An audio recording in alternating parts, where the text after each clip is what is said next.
Morning students, Sairam, this is Megha Miss here, and today we will be continuing with our lesson number 1, gravitation. This is our session 4. Now if you remember, what we studied in last session was the Earth's gravitational acceleration. Yes, then we studied the value of G. We got to know the value of G as 9.77 meter per second square. Value of G is changing. Then we saw many examples also where you can see the value, slight change in the value of G. Okay, then we saw how the value of G is affected by the different surfaces. Yes, it is different at Earth's surface, then according to the height how it is changing, then according to the depth how it is changing. Okay, then what we studied about, the definition for the mass and the weight. Yes, and we have solved two sums. Now today we will continue with the lesson. Okay, now in the next slide students, we are going to study, that is the free fall. Now this concept you have already studied in 9th standard. If you remember, we have done the derivation related to this free fall. Okay, two energies were connected in this free fall, if you remember, kinetic energy and the potential energy. Yes, so now see here, we know that the force of gravity due to the earth acts on each and every object. When we are holding the stone in our hand, the experiment which we did in the previous session, yes, what we did, we took a string, we tied a stone, and we were rotating that in a circular orbit. Yes, so when we are holding the stone in our hand, the stone was experiencing this force. Yes, which force it was experiencing? Gravitational force. But it was balanced by the force that we were applying on it in an opposite direction, because we were holding it, means we were also applying some force on that stone, and gravitational force was also there, but both the forces were balancing each other. Okay, now as a result the stone remained at rest. So the stone remained at rest. How we were trying to move it, like that it was moving. Okay, once we release the stone from our hands, then the only force which acts on it is the gravitational force of the earth. Okay, and the stone falls down under its influence. Yes, but when we have left the thread, what happens? The stone, it is falling down. Yes, why? Because it is falling down as only the gravitational force is acting on that stone. Okay students, so here is your earth. Okay, the word earth is here, that the gravitational force of the earth is only acting on the stone and it fall down. Okay students, now whenever an object moves under the influence of the force of gravity, this you have studied in 9th standard also. Okay, alone, only the substance which is moving because of the influence of gravity, then it is said to be falling freely, or free fall we called it. Okay, thus the released stone is in a free fall. Okay students, in free fall the initial velocity of the object is 0. We have studied this in the derivation. U is going to be 0, initial velocity, and goes on increasing due to acceleration due to gravity of the earth, and then the velocity will go on increasing as it is coming down to the earth.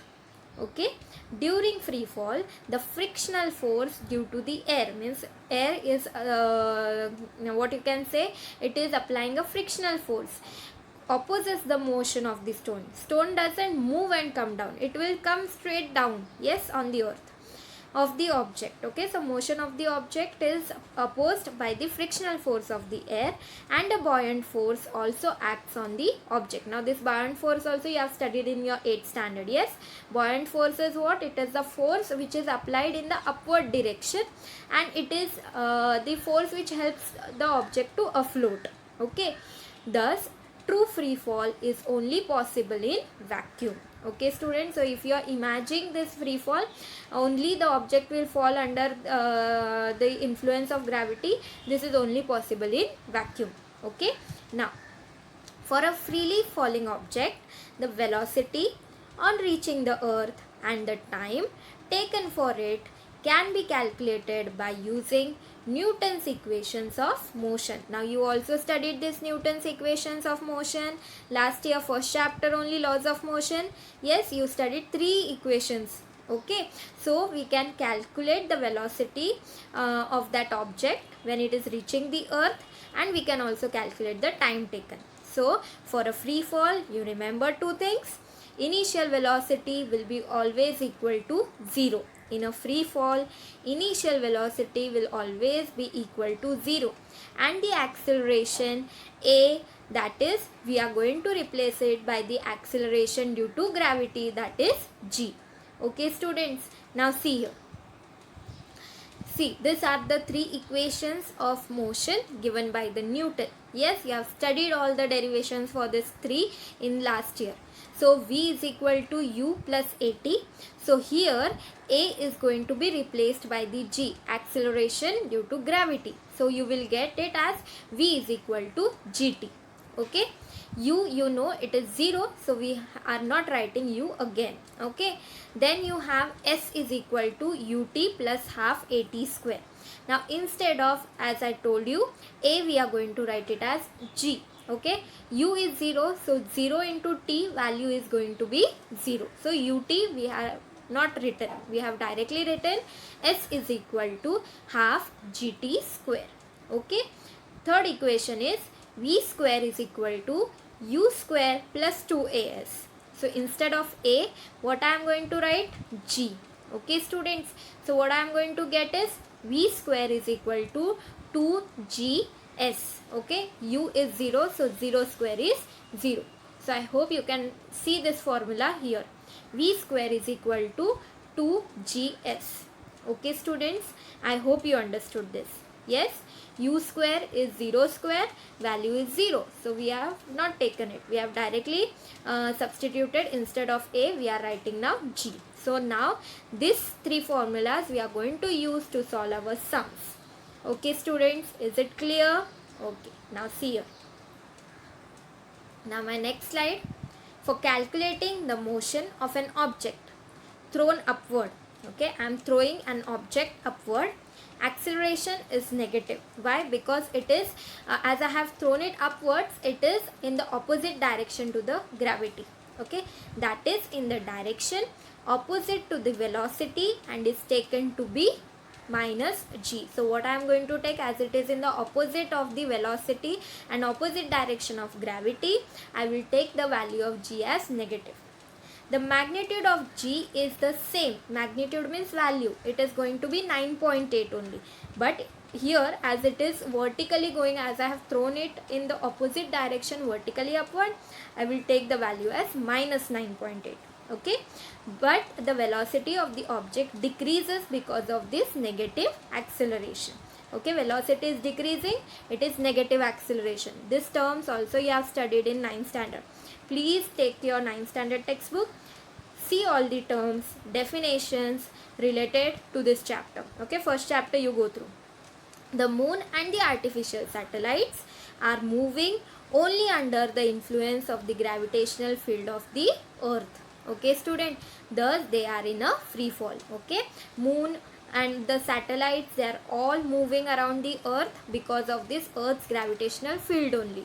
So we call them, they are in a free fall. Only one force is acting on them, and as only one force is there, that is the gravity force, we will call it that they are in a free fall. I hope students you understood what is free fall. Again you can go through your 9th standard textbook, will help you a lot. Okay, now next topic we are going to start, that is the gravitational potential energy. Now the energy stored in an object because of its position or state is its potential energy. Definition, last year you have studied it. Yes, you have also studied a derivation where PE is equal to mgh. You have studied this derivation. Okay, now this energy is relative and increases as we go to a greater heights. When you go to a greater heights, potential energy is going to increase from the surface of the earth. Okay, as you know, potential energy is directly proportional to height. So height is increasing, so what will happen? Energy will also go on increasing. We had assumed that the potential energy of an object of mass m at height h from the ground is mgh. Yes, you have derived this derivation in the last year where you got PE is equal to mgh, and on the ground it is 0. So remember, on the ground your potential energy is going to be 0. Okay students, now see here. when h is small compared to the radius r of the earth, we can assume g to be constant and can use the above formula mgh. When you can use this formula mgh? When the radius r of the earth, okay, is more than the h. Okay, so that time we can say that g can be constant value 9.8 and you can use the formula mgh. But if the h value are larger, the value of g decreases with increase of height. Now if height goes on increasing, then the force from the earth to hold that object will decrease. Okay, so for an object at infinite distance from the earth, the value of g is 0. Yes, because the force becomes less and less. Why? The height is increasing. And the earth's gravitational force does not act on that object. As I told you, force becomes very less. It can become 0. So what will happen? No gravitational pull will be there. Okay, so it is more appropriate to assume the value of potential energy to be 0 there. Okay, so at that time, if it is infinite height, then you are going to imagine that the potential energy is 0. We cannot calculate the potential energy when height is very big. Okay students, now when an object is height h from the surface of the earth, its potential is, what is its potential energy? Minus g capital M small m divided by r plus h. Okay, this is the formula. Here m and r are the earth's mass and radius respectively. Small m will be the mass of the object or the planet, whichever is given to you. Okay, so when an object is at height h from the surface of the earth, its potential energy you are going to give by this formula. Okay students, did you understand this? Okay, now next topic we are going to study, that is escape velocity. Now we have seen that when a ball is thrown upwards, its velocity decreases because of the gravitation of the earth. Means its speed is decreasing when you are throwing it up. Yes, why? Because of the gravitational pull. The velocity becomes 0 after reaching a certain height. When it will reach certain height, that ball, there the velocity will become 0 before it is coming down. Okay, and after some time stone will start falling down. Its maximum height depends on its initial velocity. Yes, with what speed you have thrown it up, of course that much height it will cover. Yes, so according to the Newton's third equation of motion, v square is equal to u square plus 2as. So now v is what? It is the final velocity of the ball, which is we are taking it as 0. Yes, and a is equal to minus g as we are throwing it vertically upwards. A value, acceleration, that is acceleration due to gravity, will be negative. Okay, so 0 is equal to u square plus 2 into minus g. Okay, we have substituted the values. Okay, here final velocity of the ball is 0. Okay, why? Because after reaching some height, its velocity is going to become 0. That is the final velocity, and after that it will come down. Yes, so and maximum height of the ball we are going to see what it is coming. So s you are going to get minus u square upon 2g. When you solve this equation, now 0 went, u square will become, when it goes to that side, it will become minus u. Okay, I'll just show you. See, this u square, when it will go to this side, it will become minus u, and this will become 2 minus 2gs. Okay, it will become minus 2gs. Yes, so what I have done, I have taken 2 and g. Okay, I have to find this s. So what I have done, I have taken all these terms one side. Okay, so what I got, minus u square upon 2g.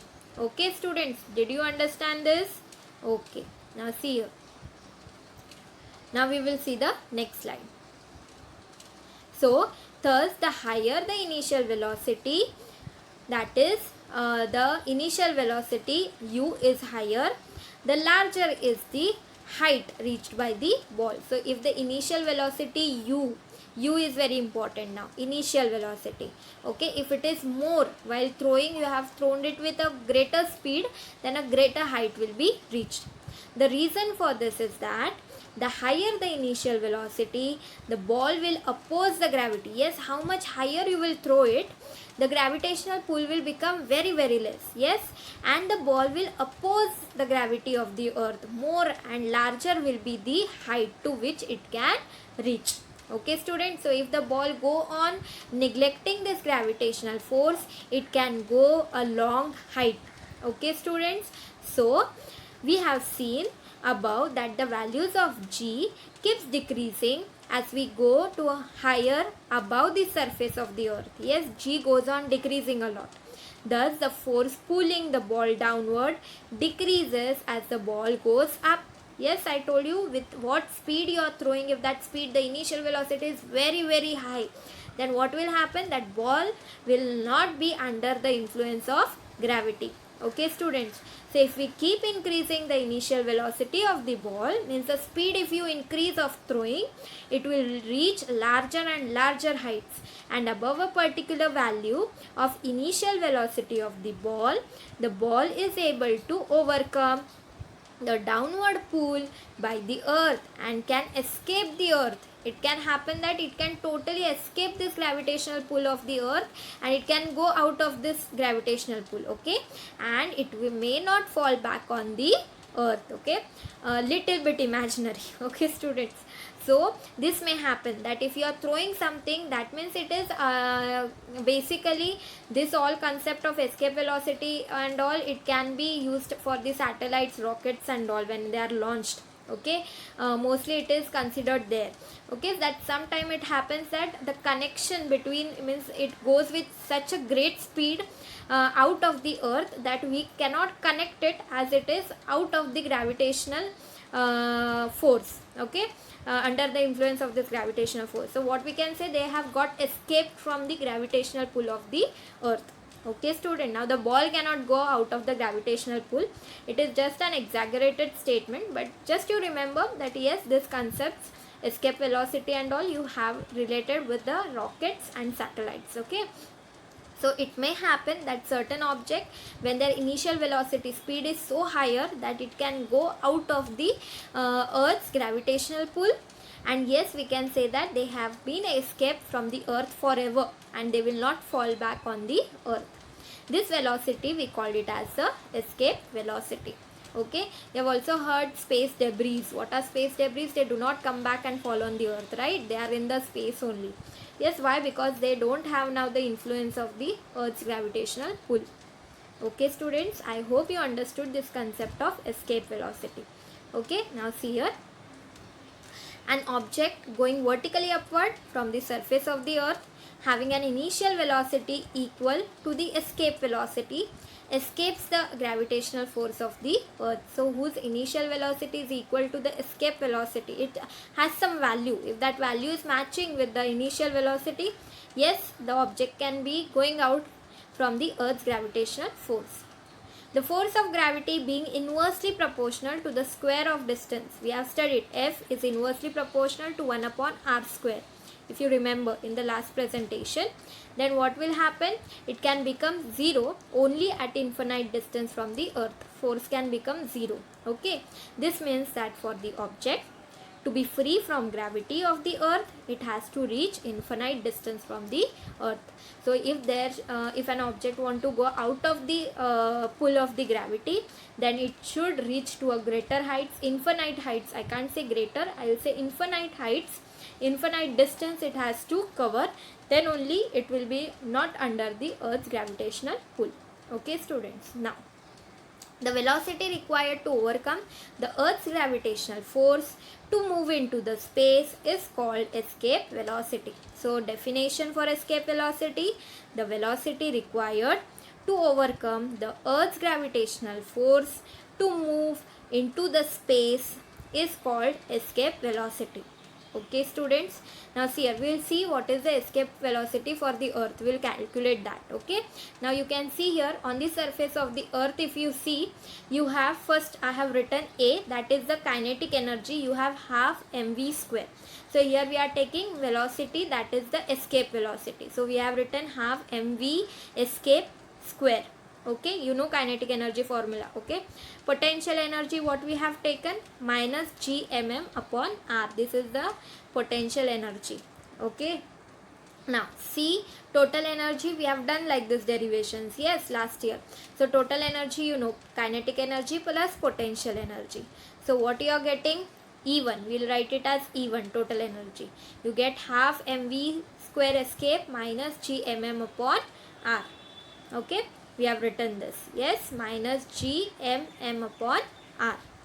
Clear? Did you understand this? Okay, now we will see, this is on the surface of the earth. Okay, potential energy and kinetic energy we have written.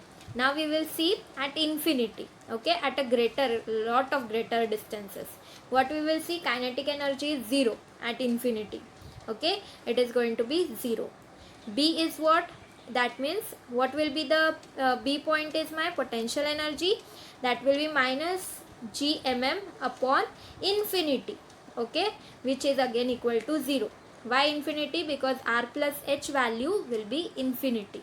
R radius will be infinite, h value will be infinite. Okay, because it is covering infinite distance. So what we have written it, instead of r we have written infinity. Did you understand this? Okay, and it was above the surface, so height was not there only previously. Okay, so only r is written there. Now total energy, 0 plus 0 you are getting. Okay, as it is minus gmm upon infinity, it is going to be potential energy going to be 0 at infinity. So 0 plus 0 you are going to get 0. According to the law of conservation of energy, what you have, E1 is equal to E2. Okay students, what you have, both the energies will be equal, as you know law of conservation of energy. Yes, so what we have got, half mv square escape minus gmm upon r is equal to 0. Okay, now see here. So what you will get, we are going to do E1 and E2, we are going to see together. Okay, that is half mv square escape is equal to gmm upon r. Okay, so what you are going to get, v square escape, see here, just a moment, this is my first step. Yes, m and m got cancelled, this m and this m got cancelled.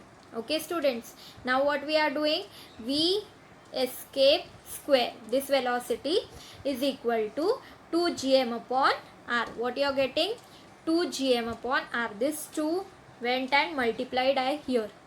Okay, now what will happen, now what I am going to do is, I am going to divide and multiply by r. Can you see this, multiply and divide by r? What I am getting, 2 gm upon multiply by r upon r square I got. Yes, I hope you understood this step. So now what I am going to do now, 2 gm upon r square into r. Yes, now g value, you know, it is gm upon r square. So gm upon r square, this one. What I am going to do, I am going to substitute this value g. Okay, see, can you see here, I have done 2g, r is remaining. Yes, so what and root sign, how it has come, I hope you understood. As it is v square, when it will come to this side, it will become root. Okay, so for the earth, v escape is equal to 11.2 kilometers. How it came, you are going to substitute value of g, you know the standard value for r, you are going to do this calculation, and students check out whether you are getting v escape as 11.2 kilometers. Okay, you have to substitute the values here. Standard values of r is the radius of the earth, g value you know, that is 9.8, multiply by 2, do the multiplication, take out the square root of that value, you are going to get, that is 11.2 kilometers. Okay students, I hope you understood this. Yes, now next, so today we have come to the end and we studied about free fall, you studied. Yes, substances which are only under the influence of gravity, we can say that they are in free fall. Then we studied about gravitational potential energy. Okay, then we saw the escape velocity. Escape velocity for the earth also we calculated. Okay students, the end of lesson. Thank you. Sai Ram.